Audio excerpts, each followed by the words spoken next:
আসসালামু আলাইকুম প্রিয় শিক্ষার্থী বন্ধুরা, আজকে তোমাদের সামনে একটি ব্যতিক্রম একটি ভিডিও নিয়ে আসতেছি। সেটি হচ্ছে যে something by zero equal to তো অসংজ্ঞায়িত, এটা তো আমরা জানি যে এটা এতটা একটা ভয়ানক একটা বিষয় যে আমাদের হলো এই টপিক্সটা হচ্ছে যে আমরা জানি যে something by zero equal to হলো অসংজ্ঞায়িত।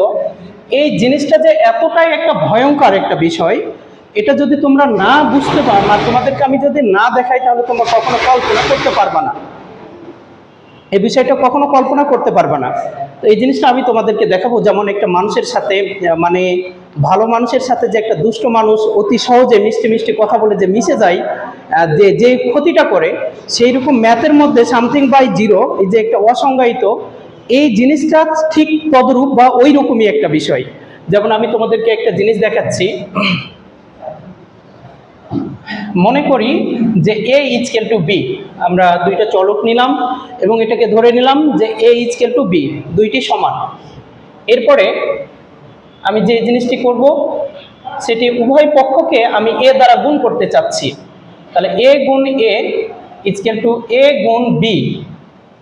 এ কে এ দ্বারা গুণ করলে এ স্কোয়ার হয়, এ কে বি দ্বারা গুণ করলে এ বি হয়। এরপরে আমি উভয় পক্ষকে উভয় পক্ষে আমি B square minus B square যোগ করব। তাহলে আগে এ বি ছিল, এ বি বসাই দিলাম, মাইনাস হলো বি স্কোয়ার। এরপরে আমরা জানি এ স্কোয়ার মাইনাস বি স্কোয়ার সমান সূত্র হলো এ প্লাস বি ইন্টু এ মাইনাস বি। আবার এই দুইটি পদ থেকে এ কমন যাচ্ছে, বি কমন যাচ্ছে, এ মাইনাস বি।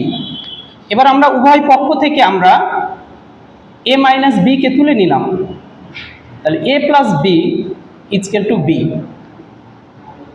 এরপরে আমরা প্রথম লাইনে তোমরা লক্ষ্য করলে বুঝতে পারবা যে আমরা এ ইজকেল টু বি বসাইছি। তাহলে সেক্ষেত্রে যেখানে এ আছে সেটা সমান আমরা বি বসাই দিব।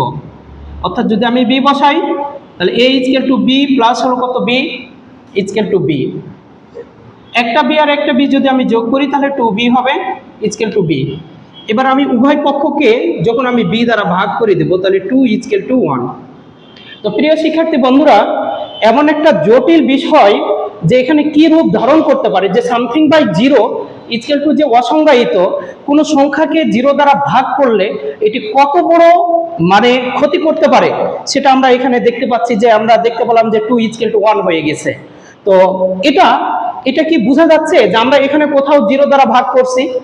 এটা বোঝা যাচ্ছে না। যেমন একটা মানুষের মধ্যে দুষ্ট মানুষ মিশে গিয়ে মিষ্টি মিষ্টি কথা বলে একটি ভালো মানুষকে নষ্ট করে ফেলে, তদ্রূপ এখানে তো জিরো এমন ভাবে এখানে আমরা জিরো দ্বারা ভাগ করছি, আমরা কল্পনাই করতে পারতেছি না যে আমরা জিরো দ্বারা ভাগ করছি কি করিনি।